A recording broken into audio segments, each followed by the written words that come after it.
Hello everyone, welcome to this demo on how to create a Cinemagraph. Right now I am in Photoshop and I'm going to open the video file that I'm going to be working with. So I'm going to go all the way here to File on the top. So I'm going to go to File, I'm going to go to Open. And once I go to Open, I'm going to navigate all the way to my desktop. That's where I place my file. Demos, Cinemagraph, and I'm gonna grab, I think I want to do maybe this one, or was it this one? Oh no, that's a PSD. So let's open this one, see if this one works.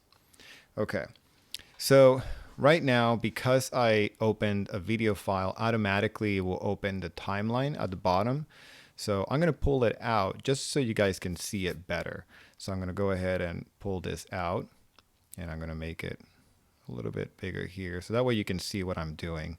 I'm gonna select this and I'm gonna move this to the top right here. I'm gonna try to organize things so that way you guys can easily see what I'm doing. But anyway, I have the timeline now a little bit higher, and what I want to show you is that it put the clip right here on the timeline of Photoshop. Now you can have multiple tracks. I'm going to explain that in a little bit, but I want to walk you through some of the things that you're going to see here. One of the first thing is this might look like it's small. It's like a little video clip, but this slider right here at the bottom, you can make the track look bigger, kind of like zooming in on a picture. Okay, so you can see it better. And this will give you more control when you're sliding the playhead, which is this little blue piece right here. And what I did on my camera is, because I was shooting it alone while I was doing this, so I placed the camera in a tripod, right? And I walk, I hit record and I start walking towards it. And what I start doing, I move the cup, right? And you can see it here that I start agitating it, so it will start flipping. And then once I got it to where I want it, I look away and then let it move. I did it a couple times. It's good that when you're doing a Cinemagraph, you record it a couple times. Sometimes I record different clips to make sure that I have a good section that I can use. What we're looking for here is one area that moves exactly how I want the cup, but not me or anything around me.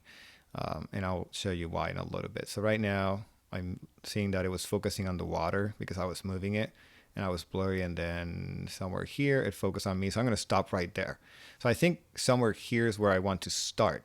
So what I'm going to do here is I'm going to go to this little scissor symbol right here. And if you click on it, it's basically going to cut it right there. Okay. So now I split this first part that I don't need. I'm going to click on it. So right now this is selected. You can see that it's white around it. If I click on this one, it will select the other one. So I want to make sure I'm on this one, and I'm going to press delete. Okay. So now I deleted the part that I don't need. I have to check here on the end also what I don't need. So the cup is moving and I don't want that much. So you want a small, at least for this video, I just need a small section. So I'm going to do it maybe till, let's see how it starts. It starts flat. So I want to look for the cup where it is flat, somewhere there. Okay. Now, once I get the area that I want, I'm going to basically take all this out by bringing it back. So now I only have this part. Okay. So I have, if I play the video here, you can see that it's rotating and it stops. Now, for this clip, I actually only need a little bit because the water is going around. So even if it does one loop of the water moving, once I loop it, it will look like it's going forever. So I don't need a lot of it. You can do more if you want, but in this one, I don't need it. Initially, I actually thought about moving the leg too. That's why I was moving the leg so it can be the cup and me. But then I thought, maybe that's too much. It's actually kind of nice that there's only something small in motion and then the rest of it is frozen. But I could do that part too. But for the video, I'm going to just do the water. So that way it's less time for you guys watching the video. So I'm going to push it back, right? Now I have this section that I want, right? Now, what we need to do are two things. One thing is we're going to do a frame from this video, okay, that I'm going to put on top, basically a photograph. We're going to take a screenshot kind of this video. So I'm going to look for a section, let's say there, and it doesn't matter, you know, which one you pick. It has to be something that obviously I'm not blurry or moving or anything like that. And once I do that, the shortcut is Command, Option, Shift, E. Okay, so you have to remember that. Command, Option, Shift, E. So write that down because you're going to need 4 fingers to do that shortcut. It's kind of like a lot of keys, right? So once you do that, you have to make sure that you are on video group 1, right on top here, not here. You want to make sure you're here. Command, Option, Shift, E, and it will take a screenshot of your video. Okay. So once you see the clip on the top, that's one of the most important things. Now I have a photograph, okay, that you can move.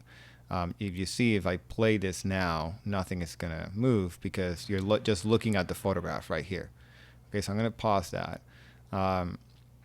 So that was the image that we took from the video, right? It's sitting on top. So we have a photograph and then we have the video clip underneath. I'm going to make this bigger so we can see more of it. So this is the photograph. I'm going to, you know, we can stretch it or make it smaller, however we want. For now, I'm just going to do this. But now that I have this, okay, the one thing that I'm going to do is I'm going to make a hole in this photograph, or those of you that have done Photoshop, we're going to make a mask. Okay, and I'm going to explain what that is in a second. But we're going to make a mask on this area so you can see the photograph, right? All of this is frozen, but there's going to be a hole on this area that's going to basically show us this video that's underneath. Okay, so this is kind of like a hierarchy, like a sandwich, right? Whatever's underneath, right, it's going to be covered by whatever's on the top. So this photograph is right now covering the video. We can't see it because it's on top. So if we make a hole, you're able to see the photograph, but then the hole will show you the video behind it. Okay, so that's how this is going to work. So now that I have the photograph, I select my layer. The way that you're going to make the mask is you're going to go right here. I'm going to highlight my mouse so you can see it. This little symbol right here that looks like a Japanese flag, you click on it and it's going to make a white square next to your thumbnail of the photograph. Now this white square basically is a mask, and how a mask works is literally that's where the name comes from, right? When you put a mask in your face, it kind of covers your face, right? And then it has holes like the eyes or the mouth. So those holes can reveal something of you. So the way that the mask works is when it's white, like this white square, you can see whatever is in that layer, right? So right now it's white, so we can see the photograph. If I make it black, you won't see the photograph, okay? It's going to be hidden. And that's how it works. Whatever is white will reveal what's in that layer. Whatever is black will conceal whatever's in that layer. So we can take that to our advantage and paint with black only what we want visible, which is this area right here. There are a couple of ways that you can do this. I'm going to show you 2 ways. I think the first one, to make it easier, I think for me sometimes, when you zoom in into the image, right, you need to zoom in. And to do that, I select the zooming tool, which is this one, or you can hit Command plus and zoom into your image. You can't do this all the way zooming out. If you zoom out like that, like a lot, you're not going to do a good job, okay, because it's going to be too small and your brush is going to be big and it's going to be sloppy, okay? So you need to make sure that you zoom in, right, somewhere like that, so you can really make sure that you're doing a good job. Okay, so once you're in the mask, you can select your brush right here, or select the B in your keyboard for the brush. And you have to change the size, okay? The sizing is very important. You can go right here to the brush settings and make sure that you have the soft round brush, okay? Not the hard one, you want the soft round. And you have to make sure that the hardness is all the way to 0. So that means that it doesn't have a sharp edge, the brush. You want hardness to 0. The size, I'm going to show you the way that I do it to resize my brush. And it's the right bracket key will make your brush bigger, okay? Like that. I'm going to put it here so you can see it. And the left bracket key makes it smaller. The bracket key is the ones that are right next to the letter P in your keyboard. So left bracket makes it smaller, right bracket makes it bigger. Okay. And you want a size that is not too big. Okay. You don't want to paint it like this with a big brush. That would not work. You actually want a small size. You can start with a big brush like this size for the middle part, but then when you get to the edge where the fingers are and the edge of the cup, you want a smaller brush. Now, before you do that, I want you to do something. You're going to press D on your keyboard, and that basically resets the foreground and background color. I'm going to highlight my mouse so you can see it. This area right here, let's pull it out so you can really see it. So this is a toolbar in Photoshop. I'm not going to explain too much about Photoshop because we're actually going to move to Premiere in a little bit. But this is the toolbar, and this is the symbol for the brush. You have to be careful because there are other tools here that look like brushes, but they're not the brush like this one. So if you're unsure, just press B for brush, and you're going to make sure that you get this one. Okay. And once you get the brush, you're going to look all the way down here in the toolbar, and you need black, okay, in the foreground. And that's the one that's on the front. And the reason you want black is because I explained the mask. How it works is if you paint with white, it will reveal the photograph. If you paint with black, it will hide it. Okay. So we need to hide the photograph on this area. So we select the B for the brush. We make sure we have black. Let me turn this off, and I'm going to make this smaller. And I'm going to start painting here with my brush. Before you start painting, make sure that you go all the way to the top here for the menu of the brush. And you need to be under opacity to 100%, flow 100%, okay? And it should be on normal right here. And now that you have all those settings where they need to be, now you can start painting. Now, you're not going to see anything, okay? You're going to see like, oh, what is that? Okay? You're not going to see what you're painting. So let me show you one way that you can do it. You can turn off the visibility here on the layer of video group 1. You turn the visibility off, and since you don't have anything underneath right now, then it will show you what you're actually doing because you can see the transparency layer underneath. So now you can paint like this, okay? And once you get to the edges, remember, you have to make your brush smaller. Look how small my brush is. I'm going to actually make it about that small.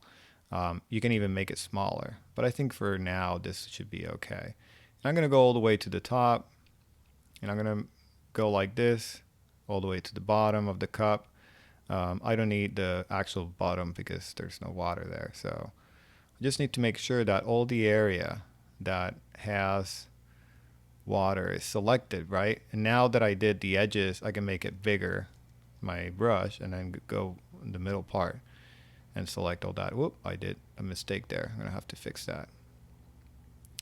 Now, if you do a mistake, one of the cool things about doing the brush and the mask, I actually went over here and a little bit here.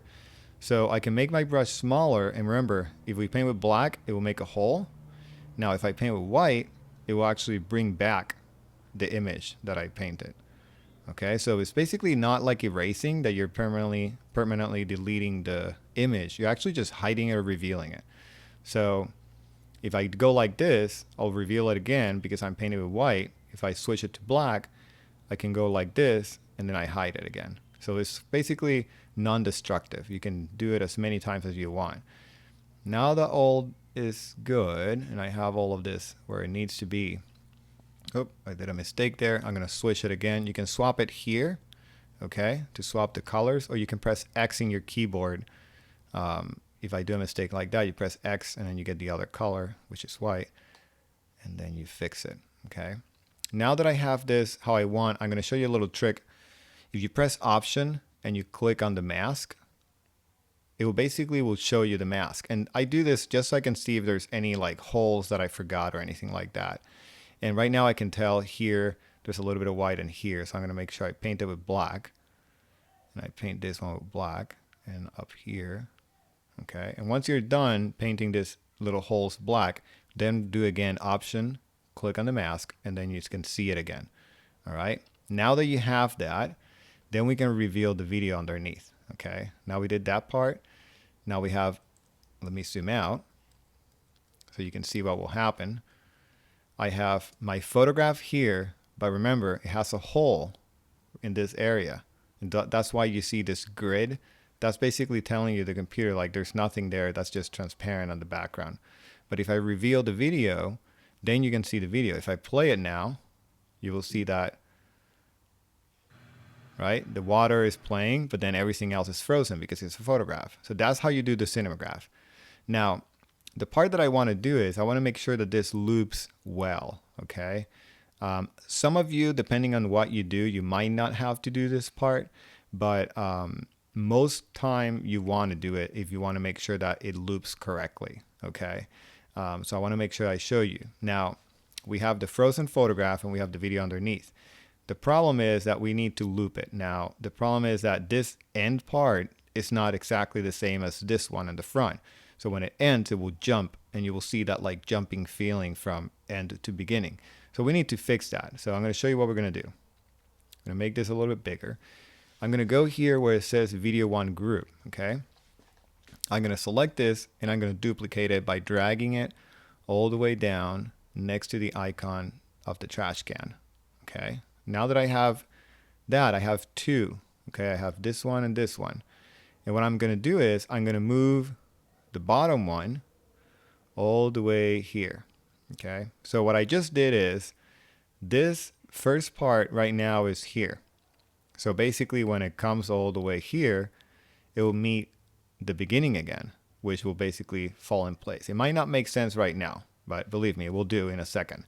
So, okay, so I have the video that will play and then it gets to here, which is the beginning again. But what we're going to do is we're going to stretch this part somewhere in the middle. It doesn't have to be precise, somewhere in the middle. You can even do a little bit more if you want it. And then you're going to bring the back part all the way to here. Okay, so what's going to happen is this video will play and in the middle it will basically start, the opacity will start going away and then it will go back to this one, this in the bottom, which will be basically the same as the beginning and it will loop fine. Okay, it doesn't have to make sense right now, but it will make sense in a little bit. So what I'm going to do is I'm going to put the playhead here, right where this one starts. Okay, and after I do that, I'm going to expand this little icon right here that says video group 1 copy. I'm going to expand that, okay, so I can see it. And since I place the playhead here, if you go to opacity, this little symbol right here, and I click it, that's going to add a keyframe, okay? And a keyframe is going to help us because you're telling the computer, okay, from here, I want you to start doing something. Something is going to happen, okay? Now you're going to move all the way here, somewhere in the middle. Doesn't have to be precise. And then you're going to click in between these two arrows on opacity again, and you're going to add another keyframe. So I have the beginning one and then here. All right. So what's going to happen is it's going to start at 100% opacity, this image here, but it's going to slowly go all the way to 0. So we need to lower this keyframe to 0. So we're going to go here to opacity and lower it all the way to 0. You can either did it how I did it where I slide it, or you can open this by pressing on this little arrow, clicking it and sliding it all the way to 0. Now that it's at 0, we can push it all the way to the end. Okay. So now it's going to go from this layer 1 copy is going to go from 100% here, right? It's 100 is playing, but then slowly when it gets to this point, it's going to start slowly lowering the opacity until 0, which will show this one underneath, which will be at the same amount as the beginning, and then it will loop perfectly. Okay. Now I'm going to play it so you can see what it does. Okay. So that, even though it didn't look like it didn't something, but somewhere in the middle here, there was a transition. You can kind of see it there.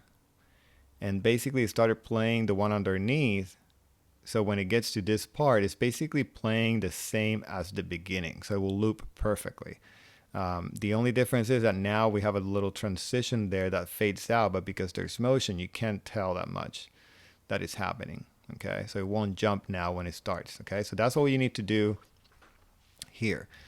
I want to play one more time, make sure that nothing is wrong. Yeah, that sounds good. I think it's playing good. I want to make sure. I feel like this one is a little bit longer. Let me stretch it. No, they seem to be ending at the same time. Okay, good. Okay, so now I'm going to export it. All right, so we're going to export it in the same way that you did the animated GIF. We're going to go to File, okay, Export, Save for Web. And we do Save for Web. And it's going to take a little bit, actually a lot, because I didn't resize this file. So it's a pretty big image. But it's going to open the animated GIF export, and you have to make sure that it's on GIF, similar to the other one that we did, and that it's looping forever. Okay. Let's see if this. Okay, so here we are, and now we have to make sure a couple of things that is set on GIF. Right here, you can see it that says GIF.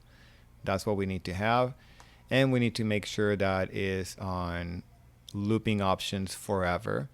And in this case, I actually want mine to be a little bit smaller, so you can resize it here if you want. I'm going to resize mine to 1080 to whatever it gives me, just so it's a little bit smaller. Okay, so the width, which is the longest side, 1080, and I'm going to hit save, and then it's going to ask me